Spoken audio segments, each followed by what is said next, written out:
Bonjour chers amis, donc bienvenue pour cette nouvelle vidéo. Donc aujourd'hui on a l'honneur de recevoir Monsieur Arnaud Dumouche, voilà, qui a accepté cette invitation de ma part. Donc Arnaud Dumouche c'est aussi le parrain de cœur de cette chaîne, donc c'est vraiment un honneur de l'avoir parmi nous, voilà. Et aussi c'est grâce à lui que j'en suis là, hein, voilà. Dans quelques jours je fais ma confirmation, donc c'est grâce à lui, il m'a fait grandir dans ma foi, grâce à ses vidéos. Donc voilà, merci beaucoup Arnaud d'avoir accepté l'invitation. Merci à toi. Alors, est-ce que tu pourrais déjà te présenter, s'il te plaît?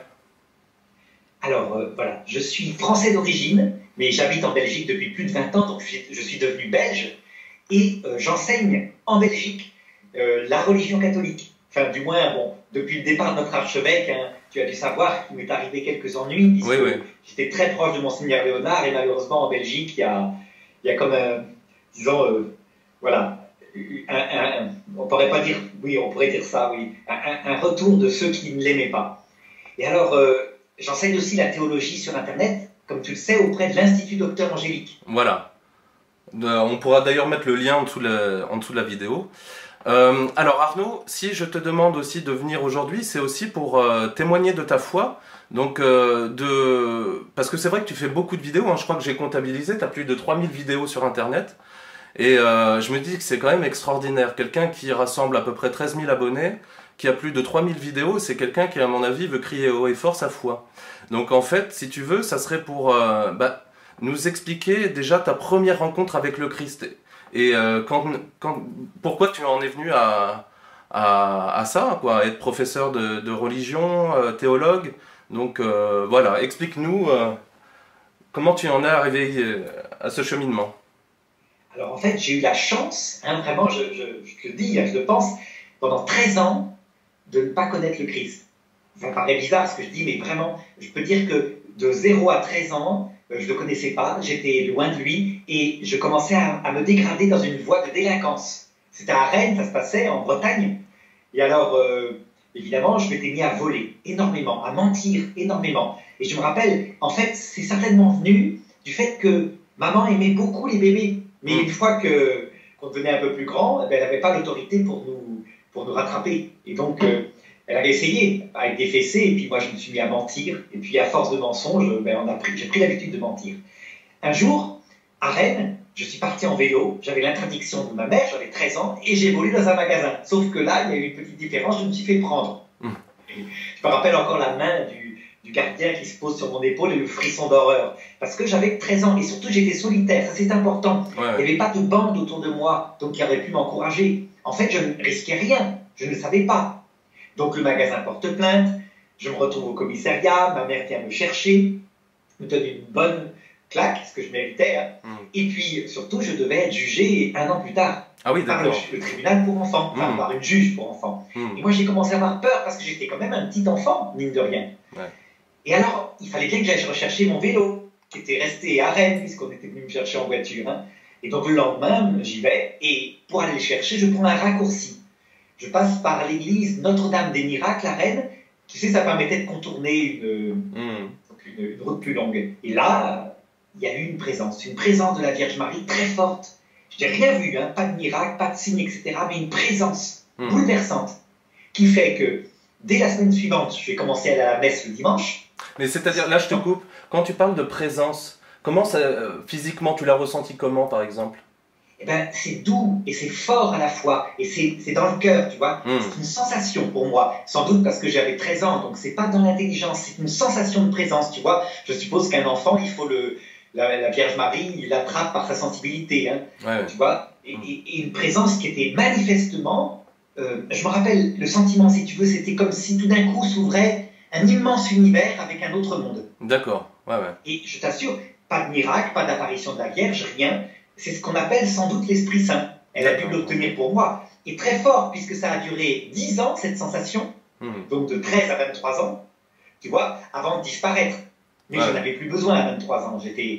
La foi, tu vois, t'imagines, elle est totalement en moi, puisque c'était une présence brûlante qui fait que je pouvais prier 2 heures le soir, sans m'endormir, alors que j'avais 14-15 ans. D'accord. Alors, toujours est-il que voilà, donc je commence à changer. Et je me rappelle, ça a été un effort terrible. Il fallait d'abord arriver à ne pas mentir à mes parents. Et donc, c'était d'abord, je ne faisais que des mensonges par omission, parce que l'habitude est prise. Tu sais, c'est comme des rails, des vis, et on a du mal à s'en séparer. D'accord. Puis après, etc., ne pas voler, c'était plus facile, puisque là, il faut quand même des actes extérieurs. Toujours est-il qu'au bout d'un an, je passe devant la juge pour enfants. Donc, tu imagines, j'étais vraiment dans mes petits souliers, j'avais eu peur, la peur pendant un an de finir en prison. Et en fait, elle me dit, vous n'avez pas recommencé, elle me gronde un peu, puis je rentre chez la maison. Voilà. Donc, j'avais 15 ans. Et je me rappelle qu'en allant au lycée, je me suis dit, ben maintenant, la prière, j'en vais balader, hein, c'est pas la peine. Et là, je vais te raconter, c'est la seule fois, enfin, c'est pas la seule fois dans ma vie, mais c'est la première fois où j'ai eu vraiment, je pense qu'on appelle, tu vois, un signe, une voix dans ma tête, j'étais en vélo, qui m'a dit, avec un ton autorité, tu vois, mais paternel, que maintenant j'identifie comme étant mon ange gardien, qui m'a dit, tu n'as pas le droit. Et du coup, ben, tout petit penaud, j'ai continué de prier et j'ai gardé la foi. Et j'en suis arrivé là, voilà. D'accord. Et en fait, donc après, tu es resté sur Rennes, c'est ça, pendant jusqu'à...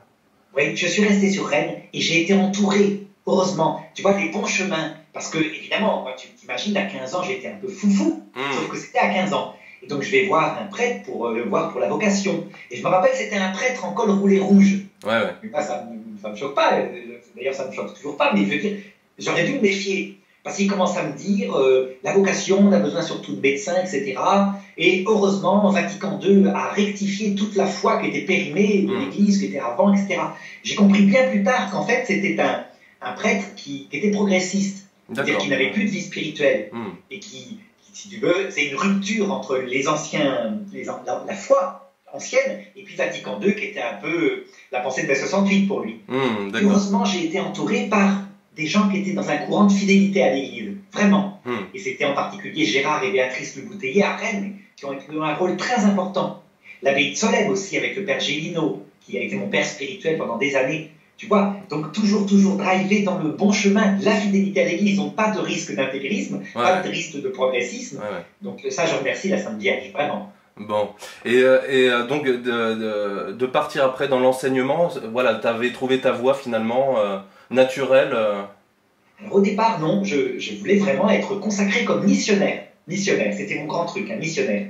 Et donc, à 18 ans, dès que j'ai pu, parce que ma foi allait loin, donc mes parents étant d'origine de culture chrétienne, mais n'étant pas croyant, je ne pouvais pas partir avant 18 ans. Donc j'ai fait une année d'agronomie et je suis rentré chez les frères de Saint-Jean. D'accord. Voilà. Je suis resté 5 ans, mais je n'ai pas prononcé de vœux à la fin. Donc je suis parti au bout de 5 ans. Mais j'ai rencontré un prêtre formidable, le fameux père Marie-Dominique Philippe, un dominicain qui avait fondé cette communauté. C'était en pleine période. Ça, ce que je te raconte là, ça se passe en 82-83. D'accord. Jusqu'à 88. Et c'était une période où quand on avait une vocation, c'était terrible. C'était, tu vois, par exemple, je me rappelle, on me racontait que pour aller au séminaire de Vannes, en philosophie, on apprenait Marx, Nietzsche, Freud, enfin toutes les merveilleuses idéologies, enfin, entre guillemets, je suis ironique, du XXe siècle, et rien sur l'être humain, ce qui était quand même ça qui était intéressant, connaître comment fonctionne un être humain, sa psychologie, etc. Des idéologies. Et si bien que la plupart des vocations mouraient en cours de route. Et moi, je vais chez les frères de Saint-Jean avec des études formidables qui m'ont passionné, vraiment. Ils faisaient d'abord de la philosophie, une connaissance profonde de l'homme avec Aristote, etc., puis de la théologie fidèle à l'Église. Donc c'est mon maître, mon père spirituel, on peut le dire, le père Marie-Dominique Philippe. D'accord. Et en fait, comment t'en es venu à partir en Belgique, en fait Alors, comme je t'ai dit, au bout des 5 années, j'ai quitté finalement. Donc la vie religieuse était, tu vois, sans doute l'obéissance était plus dure que le reste. J'ai quitté. Et alors, je voulais vraiment continuer dans la vocation. Être prêtre séculier, etc. Je ne savais pas. Et un ami m'a dit, mais en Belgique, on a besoin de profs de religion catholique. D'accord. Donc, j'ai donné ma candidature et tout de suite, j'ai été pris. Tout de suite.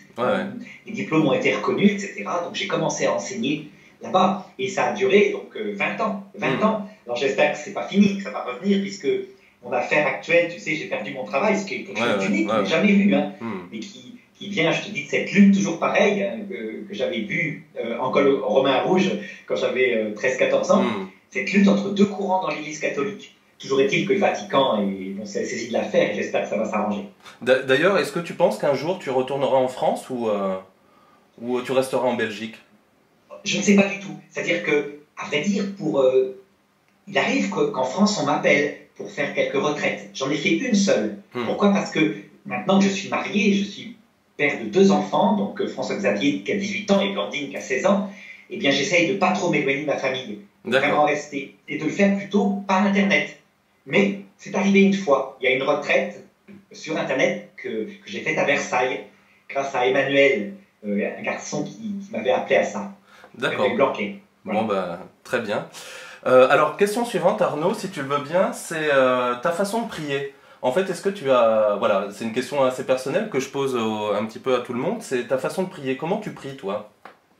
Alors, tu sais, j'ai vraiment... Maintenant, finalement, regarde, j'ai 52 ans, donc ça fait, calcul, ça fait 40 ans que je suis chrétien. 40 ans, presque l'année prochaine. C'est extraordinaire. Et donc, je suis passé par toutes les étapes que décrit Sainte Thérèse d'Avila. Vraiment, je les ai vécues. On peut dire que de 13 à 23 ans, une présence de Dieu, mais brûlante, tu sais, chaleureuse, très douce, qui s'appelle la 4e demeure. Tu sais, c'est quand tu es amoureux fou, quoi. Ah oui, oui, c'est... Avec une vie sensible. Ouais. Ça correspond à ce qui se passe dans le mariage. Hein. Quand on est amoureux de sa femme, c'est toutes les étoiles dans les yeux du début. Et puis après, tu remarqueras, hein, je ne sais pas si tu es marié toi-même. Oui, oui, bien sûr, ouais. Oui. Je suppose que tu as l'expérience aussi qu'au bout de 2 ou 3 ans de vie commune, on aime sa femme plus profondément, mais la sensibilité souvent s'émousse. On l'aime pour elle-même, si on est fidèle. Et c'est ce qui est arrivé. À un moment donné, donc, je dirais, peut-être vers l'âge de 20 ans, j'avais moins de sensation de présence, mais une prière plus pour lui. Et je restais fidèle. Hein. Tu vois, après tant de grâce, c'était pas possible d'avoir un doute ou quoi que ce soit. Ça ne me vient jamais, le doute, tellement j'ai reçu de grâce sensible. Et puis, à 24 ans, 25 ans, m'est arrivée une épreuve terrible. Tu vois, j'ai été fiancé et ça s'est mal terminé. Donc, moi, tout naïf, hein, tu vois, donc vraiment, quelque chose que font plutôt les adolescents comme expérience à 15 ans, mais moi, je l'ai fait à 24 ans. Et donc, je me suis écroulé. Ben, c'est ce qu'on pourrait appeler la nuit de l'esprit. Tu vois, quand tu comprends plus ce que Dieu te veut, mais qui a été fantastique, tu vois, le vivre à cette époque-là. Alors que je disais le chapelet, moi, j'avais toujours dit le rosaire de 13 à 24 ans. Hein. Le vivre à cet âge-là, je suis content parce que j'ai touché ma misère, vraiment, on peut le dire. Tu vois, quand tu as la joie d'aimer, etc., tu te crois même tellement proche du Seigneur puisque t'es porté par la grâce. Mais quand tu es tout seul, que tu ne comprends plus, c'est une épreuve qu'on appelle la nuit de l'esprit et qui m'a fait mûrir énormément. D'accord. Alors je t'avoue qu'à cette époque-là, j'ai arrêté de dire le chapelet tellement j'en voulais à Dieu. Je ne comprenais pas ce qu'il voulait. Mais du coup, j'ai aussi tout compris. Je suis allé à Medjugorje pour demander à la Vierge de m'expliquer. Pas de réponse, rien, pas un mot. Et tout ça, ça m'a appris des choses. Donc on peut dire maintenant que, au-delà, tu vois, de ce que je ressens, au-delà de ce que je ne ressens pas,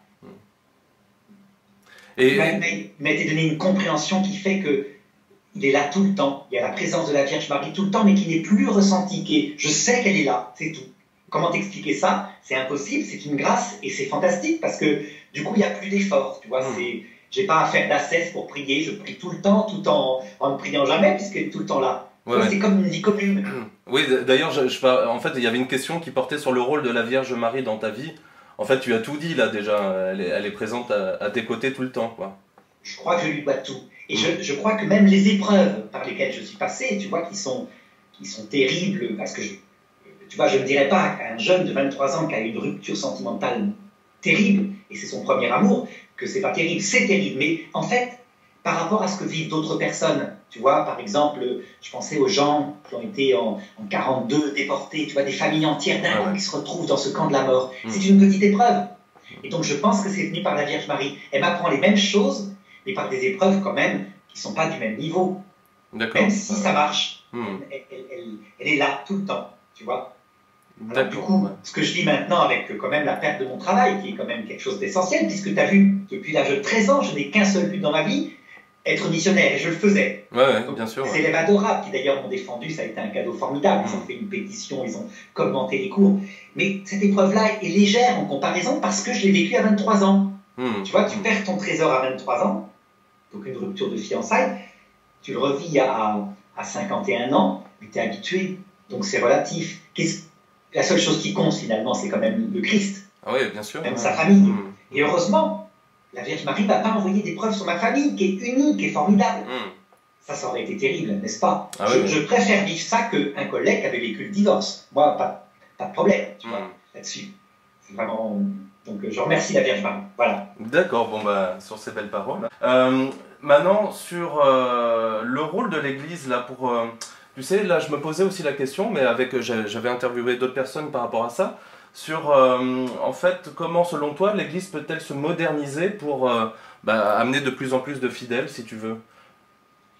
Moi, je vais te dire ce que je pense. Je pense qu'il n'y a aucune modernisation à faire. Ouais. Rien. C'est-à-dire qu'en fait, les modernisations, c'est un peu comme, tu sais, les apôtres qui pêchent toute la nuit avec leur filet et qui ne prennent pas un poisson. Ouais. Et puis le Seigneur arrive le matin, il dit « Jetez le poisson à droite de la barque » et le poisson était rempli de 153 poissons. Je crois vraiment que l'Église, elle n'a pas à se moderniser. Elle est portée par l'Esprit Saint, elle est concile, elle comprend de plus en plus profondément le message. La seule modernisation que lui a donnée l'Esprit Saint depuis Vatican II, c'est l'humilité. Les prêtres sont plus humbles, les prêtres fidèles sont plus humbles. Parce qu'on a vu en Europe occidentale une vraie apostasie, donc il y a une vraie découverte de la pauvreté aussi. Et puis maintenant, il faut que l'Esprit Saint revienne sur l'Europe, s'il le veut, qu'il touche la jeune génération comme il t'a touché toi. Si l'Esprit Saint, tout d'un coup, redonne sa grâce, puisqu'il l'a retiré, je dirais, pendant 50 ans, peut-être pour nous faire passer par le désert, tu vas voir, tout va refleurir, tout, instantanément, mais de manière incroyable. Marthe Robin, d'ailleurs, l'avait annoncé, elle avait dit, ça sera plus qu'un rebond, plus qu'un rebond. Donc je l'espère, j'attends que l'Esprit Saint le fasse. Je pense que peut-être qu'il ne le fait pas encore parce qu'il faut peut-être que justement la génération, tu sais, de mai 68 aille voir le Père. Peut-être que si le renouveau venait trop tôt, ce renouveau ne serait peut-être pas accueilli. Oui, après je te pose cette question aussi parce que tu vois, par exemple, étant moi-même musicien, quand je rencontre des gens, et c'est des gens, bon, la plupart des gens que je côtoie croient en quelque chose en tout cas, mais quand je leur parle d'église, oh l'église et puis la musique, la messe, et en fait je vois en interrogeant les gens, si je leur dis à un moment donné, mais est-ce que vous pensez si on change un petit peu le style musical? Par exemple, c'est vrai que tu vois, quand je vois par exemple ma femme, elle chante elle est orthodoxe, mais elle chante dans une chorale de gospel. Il y a je vois même les gens qui sont même convertis grâce à la musique. Et je me dis, mais c'est vrai que bon, nous on a les musiques sacrées, mais si on mettait un petit peu de musique, je sais pas, noire américaine, gospel, un petit peu, mais version catholique. Tu crois pas que ça ferait venir un petit peu plus de gens? Parce que moi, il y a des gens qui me disent, ouais, mais ouais, j'aimerais bien qu'il y ait plus de guitare, plus de, tu vois. Si, il faut le faire, mais il faut que tu sois conscient, c'est mon avis, que c'est un peu comme, tu sais, Saint-Pierre, quand Jésus apparaît, je te parlais tout à l'heure de la pêche miraculeuse, puis il apparaît au bord. Et Saint-Pierre était tout nu, il s'habille, et il saute à l'eau. Voilà. Ça n'apportera pas plus de fidèles. Si l'Esprit Saint est là, par contre, ça sera merveilleux, il faut le faire. Donc nous, on a à nous habiller, à nous mettre corrects devant le Seigneur, à faire tout ce qu'il faut, mais il faut savoir que ces techniques-là n'apporteront rien si l'Esprit Saint n'est pas là. D'accord. Il faut les mettre à leur juste niveau, mais il faut le faire. Donc tu as raison. Par exemple, quand tu vois la beauté qui a disparu, après, je dirais, après mai 68, on peut dire ça, dans l'Église d'Occident, la beauté dans les messes a disparu. Il y a eu un appauvrissement vraiment de la beauté. Les beautés des chants a disparu. Ben, pour moi, c'est un effet, c'est pas une cause. Tu vois, l'effet, c'est venu que la bonté, la présence du Seigneur a disparu parce qu'il y a eu une crise dans l'Église d'Occident. Et tu verras, le jour où l'Esprit Saint reviendra, alors la beauté en même temps reviendra. Partout. On retrouvera nos racines, on retrouvera les choses. Mais toi, faut le faire maintenant, dès maintenant, parce qu'on prépare ce renouveau qui va arriver, je ne sais pas quand, ça dépend de l'Esprit Saint. D'accord. Et en parlant aussi de ça, tu sais, on parle souvent aussi du rapprochement des différentes, au niveau de l'œcuménisme, des différentes branches de la chrétienté. Et qu'est-ce que tu en penses en ce moment avec le travail du pape François, de ce rapprochement entre protestants, catholiques, orthodoxes? Qu'est-ce que tu en penses en ce moment? Est-ce que tu trouves qu'il y a un véritable renouveau un petit peu d'amitié entre différentes confessions chrétiennes?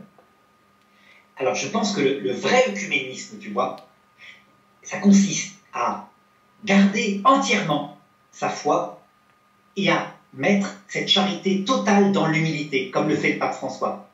Dans l'humilité, ça veut dire qu'en fait, les déchirures qu'il y a eu avec les orthodoxes, par exemple, ce sont des déchirures d'orgueil, de part et d'autre, je pense. Hein.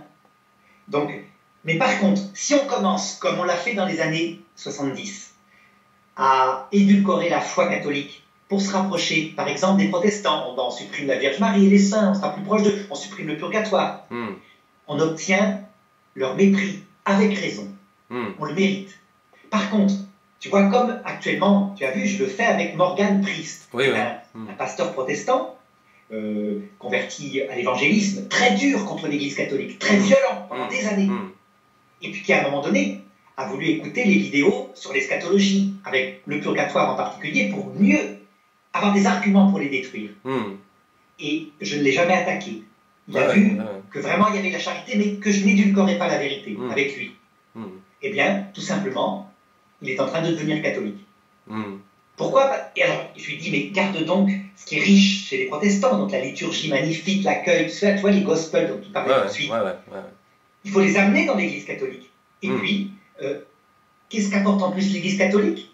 Elle ne rejette rien de ce qui est vrai dans sa foi protestante. Elle ajoute des étages merveilleux auxquels il n'avait pas pensé. Donc voilà comment je le vois, l'œcuménisme. Tu vois, vérité, on la garde, vraiment, mais accompagnée de la charité et de l'humilité. Alors, je pense qu'il n'y aura plus d'obstacles. Tu vois, la théologie catholique, elle a la force d'une vérité fantastique, unique, jamais vue. C'est incroyable, je t'assure. Aucune théologie ne fait le poids, j'ai l'impression, devant la magnificence de la vérité catholique lorsqu'on la garde dans sa plénitude. Tout à fait, ouais. Et alors là, c'est une petite question mystère. Alors, question mystère, on va dire, est-ce que tu pourrais me donner une définition de l'amour?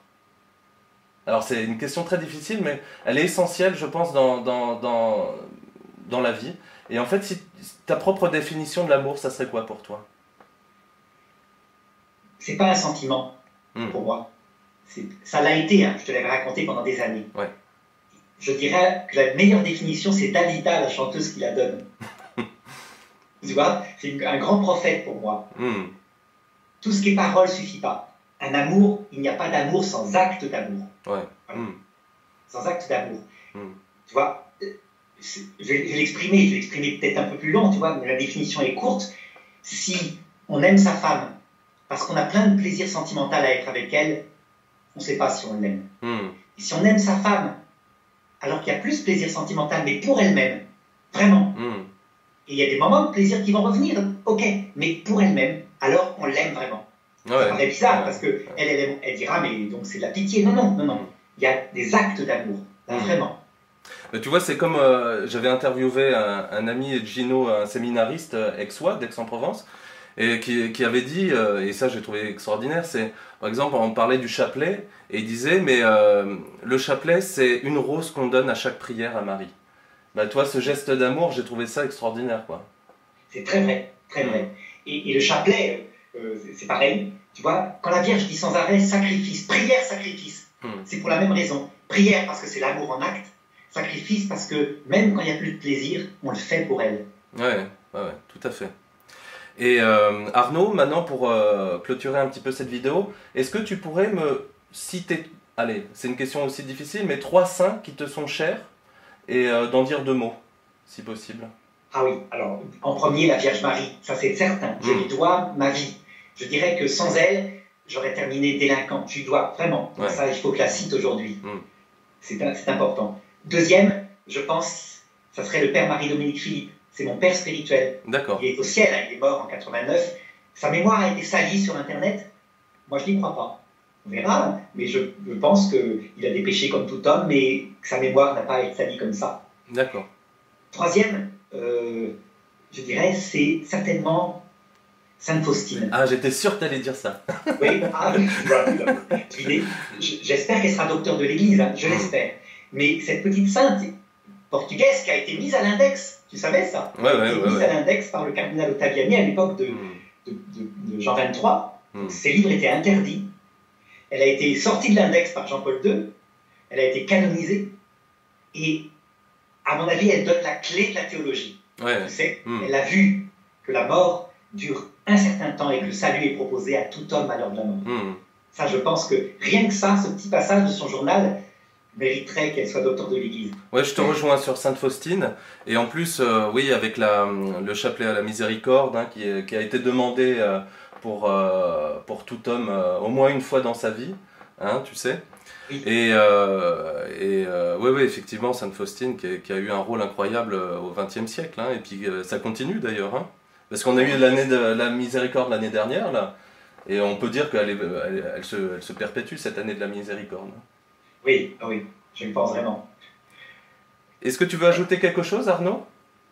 Non, je crois que j'ai tout dit. Ben, je me confie à ta prière, à votre prière, hein, pour que le Seigneur fasse sortir de toutes les épreuves la plus belle victoire qu'on puisse attendre. Vraiment, c'est important. Voilà. Et puis Arnaud, déjà je te remercie, hein, pour tout ce que tu fais. Et puis en tout cas, si ça te dérange pas, on pourra refaire d'autres vidéos ensemble concernant des points précis aussi sur des questions théologiques, par exemple, pour nos auditeurs.